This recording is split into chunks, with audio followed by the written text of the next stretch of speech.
வாழ்க்கையில் எது அதிசயம் அப்படின்னா உழைப்பு தான் அதிசயம்.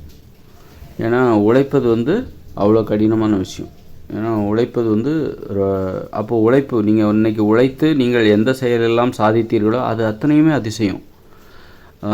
உழைப்பது என்பது அவ்வளோ கடினம். இந்த உலகத்தில் உழைத்தால் உங்களுக்கு எல்லாமே கிடைக்கும். உழைப்பதற்கு தான் இங்கே யாரும் தயாராக இல்லை. உழைத்தால் கிடைக்கும், கடினமாக உழைத்தால் நிறைய விஷயம் கிடைக்கும்.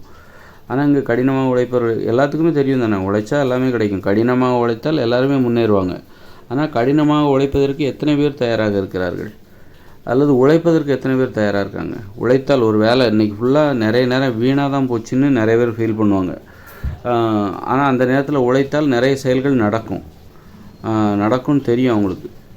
ஆனால் அந்த செயல்களை செய்வதற்கு அவர்களுக்கு மனம் இல்லை. உழைப்பதற்கு அந்த மனம் வரவில்லை. அப்போ உழைப்பு தான் அதிசயம். அந்த செயல்கள் உழைத்து ஒரு நிறைய செயல்கள் நடக்குதில்ல, அந்த செயல்கள் தான் அதிசயம். அதிசயம்னா எது தெரியுமா? உழைப்பு தான் அதிசயம். உழைப்பினால் நாம் செய்யக்கூடிய செயல்கள் தான் அதிசயம். அதனால் உழைப்பது அவ்வளோ எளிதான விஷயம் கிடையாது, சாதாரண விஷயமே கிடையாது. உழைப்பதற்காகத்தான் நாம் நிறைய செயல்களை நம்ம கற்றுக்குறோம். எதை செய்யணும், எதை செய்யக்கூடாது, ஏன் எதிர்மறையாக யோசிக்கக்கூடாது, ஏன் கெட்ட வார்த்தைலாம் போடக்கூடாது, ஏன் நல்ல உணவுகளை சாப்பிட்ணும், ஏன் மதுபானம் சிகரெட்லாம் பிடிக்கக்கூடாது, எல்லாமே மோசமான விஷயங்கள் எல்லாமே உங்களை உழைக்க விடாமல் செய்துவிடும். அதனால் உழைப்பதற்கு நீங்கள் நிறைய கட்டுப்பாடோடு இருக்கணும். அதுக்காக தான் நம்ம வாழ்க்கையில் நிறைய கட்டுப்பாடுகளை ஏன் கற்றுக்கொள்கிறோம் என்றால் அதன் பலனே உழைப்பு தான்.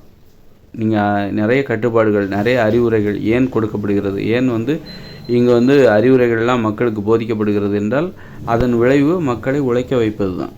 இறுதியாக மக்களுக்கு கிடைப்பது உழைப்பு தான். உழைப்பு தான் அதிசயம். அந்த உழைப்பால் தான் நிறைய இங்கே செயல்கள் நடக்குது. இந்த இயந்திர அறிவியல் உலகமே உழைப்பால் உருவானது தான். மனித வாழ்க்கை என்பது உழைப்பால் அது நடக்கக்கூடிய ஒரு விஷயம். அப்படிங்கும்போது உழைப்பு தான் அதிசயம். உழைப்பினால் செய்யக்கூடிய செயல்கள் தான் அதிசயம். அதனால் ஒரு சோம்பேறித்தனத்தால் பாதிக்கப்பட்ட ஒருவரிடம் போய் கேட்டால் அவர் என்ன சொல்லுவார்னா, இந்த உலகத்தில் எது அதிசயம்னா உழைப்பு தான் அதிசயம்னு சொல்லுவார். அதனால் உழைப்பு இன்றைக்கி ஒரு செயல்கள் நடந்தது அப்படின்னா அது அதிசயமாக நினச்சிக்கோங்க. இன்றைக்கி நான் இந்த செயல்களெல்லாம் செஞ்சேன்னா உண்மையிலே இது அதிசயமான விஷயம் அப்படின்னு நினச்சிக்கோங்க. சத்தியமாக இதை என்னால் நம்பவே முடியலைங்க. நான் இன்றைக்கி இவ்வளவு செயல்கள் செஞ்சேன்னா இதை நான் செய்வேன்னு நினச்சி கூட பார்க்கல, இன்றைக்கி என்னால் இது முடியும்னு நினச்சி கூட பார்க்கல, ஆனால் இது நடந்துருச்சு, அப்போ இது அதிசயம்தான் அப்படின்னு நினைக்கணும் என்றைக்குமே. அப்போ தான் நான் இதை இன்றைக்கி ஃபுல்லாக செஞ்சு முடிச்சிருவேன், இவ்வளோ வேலைகளை நான் இன்றைக்கி செஞ்சு முடிச்சிருவேன் அப்படின்னு நீங்கள் சொல்லவே சொல்லாதீங்க. ஏன்னா அது நடக்கும்னு சொல்ல முடியாது. நடந்தால் தான் உண்டு. ஏன்னா அது உழைப்பு என்பது அதிசயம். அது நடந்தால் தான் உண்டு.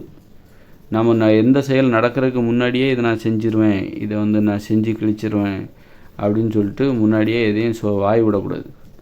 ஏன்னா உழைப்பு அவ்வளோ சாதாரண விஷயமே கிடையாது. அப்படி நீங்கள் மீறி சொன்ன மாதிரியே செஞ்சிங்கன்னா கூட அது அந்த அளவுக்கு நல்லா இருக்காது. அந்த செயல்கள் வெறும் இயந்திரத்தனமாக தான் இருக்கும். உணர்வுபூர்வமாக இருக்கணும். ஒரு செயல் என்பது உணர்வுபூர்வமாக இருக்கணும். நம்மகிட்ட ஒரு பயம் இருக்கணும். அந்த செயல் இன்றைக்கி நடந்து முடியுமா அப்படிங்கிற ஒரு எதிர்பார்ப்பு, பயம் இருக்கணும்.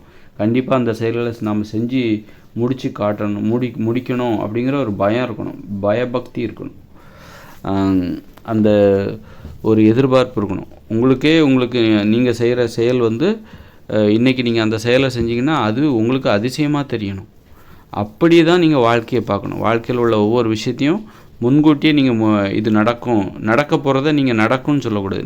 எதிர்காலத்தில் அடுத்த நிமிஷம் என்ன நடக்குங்கிறத நீங்கள் முன்கூட்டியே சொல்லுகிறவராக உங்களுடைய இயல்பு இருக்கக்கூடாது. அப்படி சொன்னீங்கன்னா எதிர்காலத்தை பற்றிய சுவாரஸ்யத்தை நீங்கள் இழந்துருவீங்க.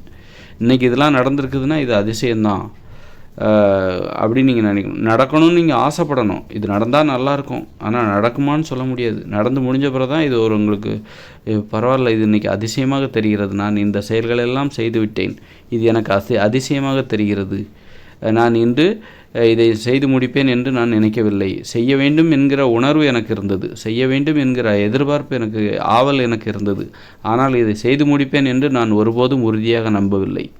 செய்து முடிந்த பிறகுதான் எனக்கு இது அதிசயமாக தெரிகிறது, இன்று எப்படி இது நடந்தது. நம்ம காத்து கிடக்கணும், தவம் கிடக்கணும். அந்த செயல்கள் நடக்க வேண்டும் என்று ஒரு கோழி முட்டை அடகாக்கிற மாதிரி அடகாக்கணும், தவம் கிடக்கணும். அது குஞ்சு பொறிச்சு வந்தால் தான் நான் இது குஞ்சு பொறிக்க வைத்து விடுவேன் பார், நான் யாரென்று காட்டுகிறேன்னு ஒரு கோழி முட்டை மேலே உட்காந்துருக்கு. அது தவம் கிடக்குது.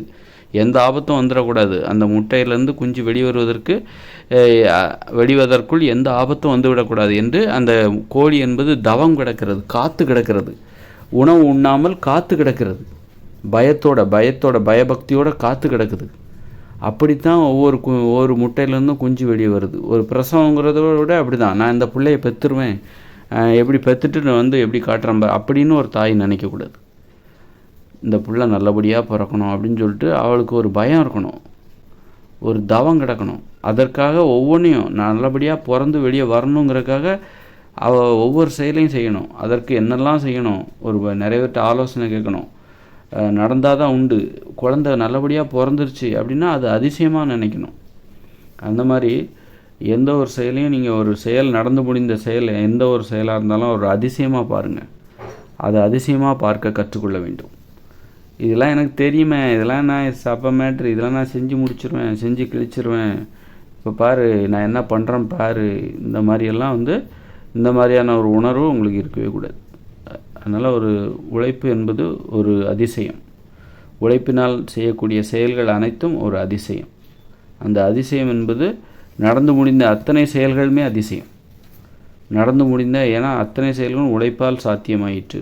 உழைப்பு என்பது அவ்வளோ எளிதான விஷயமே கிடையாது. நல்லா தூங்கினா கூட அது கூட அதிசயம்தான். இன்றைக்கி நீங்கள் நல்லா தூங்கிடுவேன்னு நீங்கள் முன்கூட்டியே சொல்லாதீங்க. நல்லா தூங்கணும்னு ஆசைப்படலாம். அதற்காக நீங்கள் என்னெல்லாம் செய்யணும், நல்லா தூங்கணுன்னா டெய்லி நல்லா தண்ணி குடிக்கணும், நிறையா குளிக்கணும், குளிச்சுட்டு படுக்கணும், சாப்பிட்டுட்டு நல்லா படுக்கணும், உடற்பயிற்சி செய்யணும். இரவு நல்லா உடற்பயிற்சி செஞ்சு படுத்திங்கன்னா நல்லா தூக்கம் வரும். நல்ல பகலில் காலையில் உடற்பயிற்சி செஞ்சுட்டு வேலைக்கு போனீங்கன்னா நல்லா உழைப்பீங்க. தூங்குறதுக்கு முன்னாடி உடற்பயிற்சி செஞ்சிங்கன்னா ஏதாவது யோகாசனம் செஞ்சுட்டு படுத்திங்கன்னா நல்லா உங்களுக்கு உடம்புல ரத்த ஓட்டம் அதிகமாக போகும், நல்லா தூக்கம் வரும். ஆக நல்லா தூங்கணுங்கிற எதிர்பார்ப்பு, ஆசை எல்லாம் உங்களுக்கு இருக்கலாம். அதற்காக நீங்கள் கடமை செய்ய வேண்டும். நல்லா தூங்குவதற்கு என்னெல்லாம் தேவையோ அந்த கடமையெல்லாம் செய்யணும். செஞ்சுட்டு அதன் பிறகு இன்றைக்கி நான் நல்லா தூங்க வேண்டும் என்று நீங்கள் ஆசைப்படுகிறீர்கள். அதற்காகத்தான் அவ்வளோ வேலைகளை செய்கிறீங்க. அப்புறம் நல்லா தூங்கி முடிக்கிறீங்க அப்படின்னா அது ஒரு அதிசயம். என்று ஒரு இரவு உங்களுக்கு ஒரு அதிசயம் நடந்தது, என்ன நீங்கள் நல்லா தூங்குனீங்க. இப்படி வாழ்வில் நடக்கிற ஒவ்வொரு செயல்களையும் அதிசயமாக பார்க்க கற்றுக்கொள்ளுங்கள். உங்கள் வாழ்க்கை ஒரு அதிசயமாக இருக்கும். உங்கள் வாழ்க்கை அதிசயமாக இருக்கணும் அப்படின்னா அதற்கு என்ன செய்யணும் அப்படின்னா ஒவ்வொரு செயல்களையும் அதிசயமாக பாருங்கள். உங்கள் வாழ்வில் நடக்கிற ஒவ்வொரு செயல்களையும் அதிசயமாக பாருங்கள். அப்போ தான் உங்கள் வாழ்க்கையை அதிசயமாக மாறும். உங்கள் வாழ்க்கை நீங்கள் ஒருவரை சந்தித்து பேசினீர்கள், அது அதிசயமாக நினைக்கணும். அந்த மாதிரி வாழ்க்கை அதிசயமான வாழ்க்கை வாழ வேண்டும் நாம் என்றால் ஒவ்வொரு செயல்கள் நடந்து முடிந்த ஒவ்வொரு செயல்களையும் அதிசயமாக பார்க்கணும்.